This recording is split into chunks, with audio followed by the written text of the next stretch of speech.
आज हम समाजशास्त्र विषय के अंतर्गत कक्षा 12 की पाठ्य पुस्तक के पाठ 5 औद्योगिक समाज में परिवर्तन में विकास पर चर्चा करें। सबसे पहले हम औद्योगिकरण की प्रक्रिया को समझते हैं। औद्योगिकरण एक ऐसी प्रक्रिया जिसमें उद्योग धंधों का विकास होता है तथा उत्पादन का कार्य हाथों की अपेक्षा मशीनों के द्वारा होता है। औद्योगिक समाज वह समाज होता है जहाँ जीवन और अर्थव्यवस्था का आधार कारखाने और उद्योग होते हैं।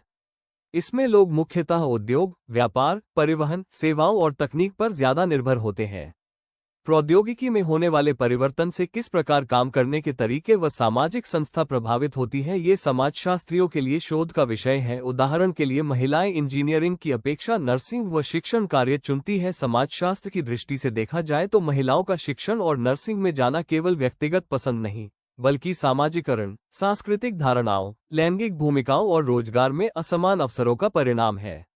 दूसरा उदाहरण देखते हैं। अमेरिका में नेस्कैफे के विज्ञापन में एक व्यक्ति को दर्शाया जाता है जबकि भारत में दो व्यक्तियों को। ऐसा क्यों?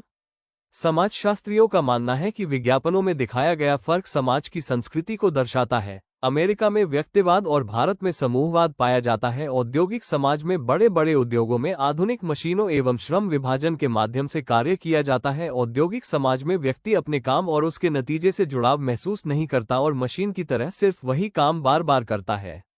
इसे ही मार्क्स ने अलगाव कहा है। अपने काम के प्रति लगाव की भावना कम होना। औद्योगिक समाज कुछ स्थानों में समानता भी लाता है, जैसे रेल, बस इत्यादि। इन जगहों पर जातिगत भेदभाव देखने को नहीं मिलता है, लेकिन दूसरी ओर कारखानों एवं कार्यस्थलों में जातिगत भेदभाव देखने को मिलता है। भारत में औद्योगिकरण भारत में प्राथमिक क्षेत्र में 60%, द्वितीय क्षेत्र 17% और तृतीय क्षेत्र में 23% लोग कार्य करते हैं, जबकि 10% लोग कृषि कार्य करते हैं। भारत में रोजगार की दृष्टि से दो क्षेत्र दिखते हैं, संगठित व असंगठित क्षेत्र को औपचारिक क्षेत्र भी कहा जाता है। इसमें 10 या 10 से अधिक लोग वर्ष भर कार्य करते हैं। ये सरकार के पास पंजीकृत होते हैं, इनकी नौकरी सुरक्षित होती है और नियुक्तियों पारदर्शी होती है। असंगठित क्षेत्र को अनौपचारिक क्षेत्र भी कहा जाता है। ये सरकार के पास पंजीकृत भी नहीं होते हैं, इनकी नौकरियां भी सुरक्षित नहीं होती हैं और इन्हें किसी भी प्रकार की सुविधा नहीं मिलती है।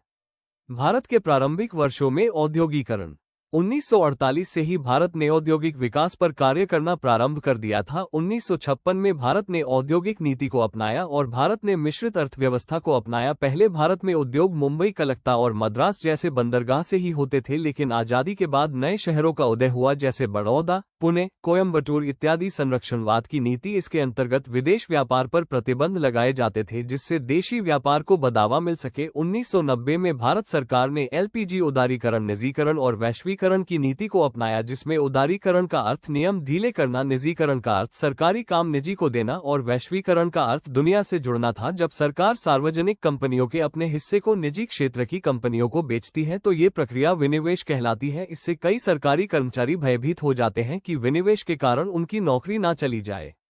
1990 के दशक में सरकार ने उदारीकरण की नीति को अपनाया, संरक्षणवाद की नीति को छोड़कर विदेश व्यापार को बढ़ावा दिया। निजी कंपनियां, विशेष रूप से विदेशी फर्मों को उन क्षेत्रों में निवेश करने के लिए प्रोत्साहित किया जिन्हें पहले सरकार के लिए आरक्षित रखा था, जैसे दूरसंचार, नागरिक उड्डयन, ऊर्जा क्षेत्र इत्यादि। उदारीकरण के परिणाम स्वरूप अब भारत में विदेशी वस्तु आसानी से उपलब्ध हो जाती है। भारतीय कंपनियों को बहुउद्देशीय कंपनियों ने खरीद लिया तथा कई भारतीय कंपनियां बहुउद्देशीय कंपनियां बन गई। विदेशी कंपनियों ने भारत में अपना अधिकतर कार्य बाह्य स्रोत के माध्यम से करती है। विदेशी कंपनियां अपने उत्पादन या काम को सस्ता कराने के लिए विकासशील देशों जैसे भारत के श्रमिकों का उपयोग करती, यहां का सस्ता श्रम, चीप लेबर इस्तेमाल करती है।